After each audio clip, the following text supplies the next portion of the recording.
It took me a really long time to get past the shame and the guilt. For years, I would beat myself up over the things that I had done. And really, I kind of went through, I felt like everybody was judging me.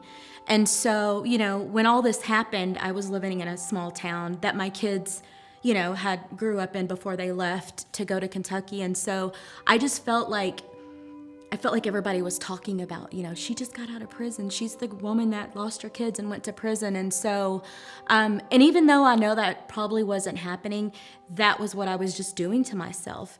And, I was doing ministry work. I was, my relationship with God just kept growing, but I still carried that shame. But I remember I was really bad about telling everybody my story before they asked. And so, I feel like I need to tell them, yes, I did this, and, I went to prison, but I'm not the same person anymore. That was my thing, is I felt like I needed to tell you my side of the story before you assumed. And I remember my friend saying to me, Lisa, you don't owe me an explanation. It's obvious that you're not the same person. You gotta quit beating yourself up. And I thought, wow, right? The people that care about you don't care, And the people that are judging you and are holding that against you, why do you want those people in your life anyways? Let that go, because those are the kind of people that are going to judge people no matter what they're doing. It took me some time to realize that and to get past that. And it kind of helps weed out the people that you just don't need in your life when you start loving yourself for who you are. Because one of the things I've also learned is no matter how bad I want to change things, I can't. There's nothing I can do to take any of that back. And so I learned kind of just to live in the moment and appreciate and love who I've become because of all that junk. So, yeah.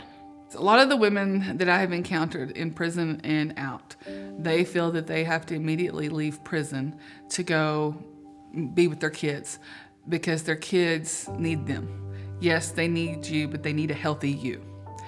So you have to make that choice personally, such as what I did, to go to a transitional home that may have a year-long program or a 2-year program, but you are able to get healthy, to stay away from the people, places, and things that put you there in the first place, to kind of help figure out why you do those things and maybe get counseling or help so that you don't continue to do those things. They say that it takes 21 days to develop a habit and 90 days to break one. Well, if you're living a life for 90 days that you do not know how to live because you've never lived it before, you're going to continue to live it. You have to step it out day by day and walk day by day in faith and with the people surrounding you that want to encourage you to live that life. And if you continue to do so, then that's the life you're going to leave when you leave that program. You're not leaving them. You already don't have them. So 1 more year or 2 more years to do what you need to do to become that best mother that you are, that's going to be okay with them in the long run. That's going to be okay with them. And it's not like you won't be able to have contact with them. Most programs that I have been to personally or been encountered with, they allow you visitation and contact, and they even help you. There's daily phone calls, there's mail, there's places to visit, there's different opportunities they can come visit you. So it's a way to rebuild those relationships, because they have to get to know you again. You've got to get to know them again, and them having you back in their life may not be the best thing. And if it becomes a financial aspect that you think you need to get to your children, there's always ways to do that. You can send them money through the mail, or whoever the caretaker is, you can help them that way if it's within your budget. But at the same time, you need to make that selfish choice and fix you before you can be the mother that they needed in the first place.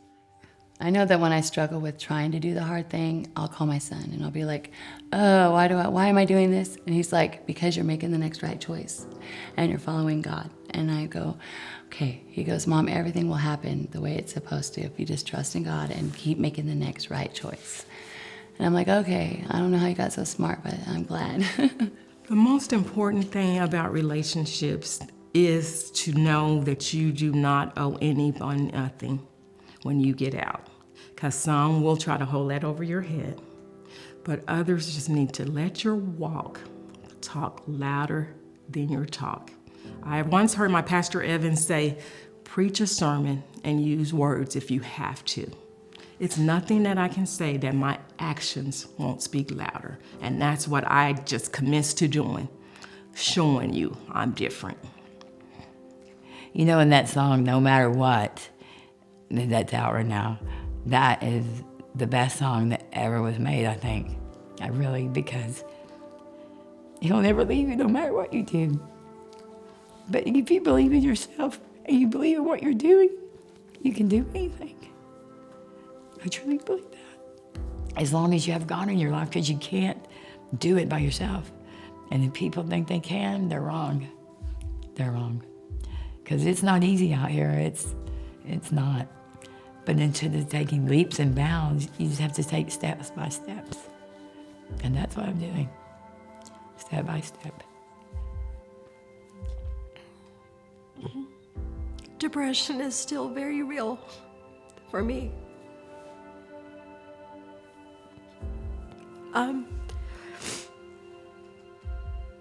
Because Satan is very good at, my weakness is my self-worth. He's very good at attacking that and having me question that because of my past.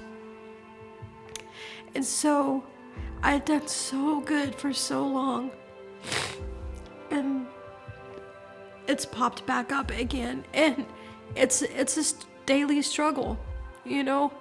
And with my husband being incarcerated, he struggles too, and you know, he feels like there's just no hope sometimes. But I'm saying all that because we struggle with the fact that, you know, he's in there. We can't have kids, you know, and Josh had just written me, not just this week, as a matter of fact, you know, talking about how we want this, we want kids, we want to have that normal married life, and it doesn't seem like we have that, or that we're going to get to have that. He said, but we have peace. We have our relationship with each other. We have our relationship with God. We have our health, you know, and there's some people out here that don't even have any of that. And so it kind of puts things in perspective in a way. And I was like, he had to be right, you know? And so we're very blessed, and it's easy to get caught up in life, just life, and letting that get you down. And we have to go back to who we are in God, in Christ. And we have to go back to that, go back to the roots, go back to that foundation, and get ourselves back up and on our feet. One of the things that I have tried to grow out of, that God has really helped me with, is the fact that I had a low self-esteem. So I would shut myself off. I would find myself isolating from people. Even though that I would approach you, I would be very gregarious with you, you know, very open, very nice. But then I would shut myself off because I didn't want you to see the real me. And because I had a low self-esteem, I had a poor self-image, I thought you were going to be the same way and see me the way that I saw myself. So I had to learn how to see myself the way that Christ sees me, and that is that he cherishes me, and that he loves me, and that I'm created in his image. And so that has really helped me a lot.